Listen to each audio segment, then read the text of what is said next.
শয়তান আল্লাহকে চ্যালেঞ্জ দিয়েছিল, আল্লাহ আপনি তো জান্নাতে ঢোকাতে পারবেন না, এতগুলো জান্নাত কেন বানালেন? জাহান্নাম আরো বেশি হলে ভালো হতো।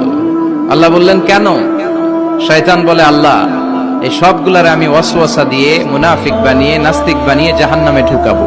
আমি চ্যালেঞ্জ দিলাম, ডান দিক থেকে ধোকা দেব, বা থেকে, সামনে থেকে, পেছন থেকে, নিচ থেকে, রগের শিরা উপশিরায় ঢুকে, মাজরাত দাম যেখান দিয়ে রক্ত চলাচল করে ওখানে ঢুকেও আমি ধোকা দেব। আপনি জান্নাতে ঢুকাবেন কেমনে?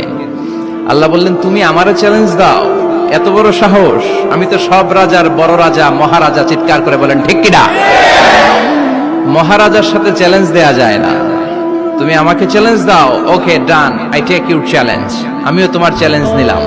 তুমি আজীবন ধোকা দিবা, আজীবন তুমি গুমরা করবা, বেনামাজি বানাবা, জালিম বানাবা।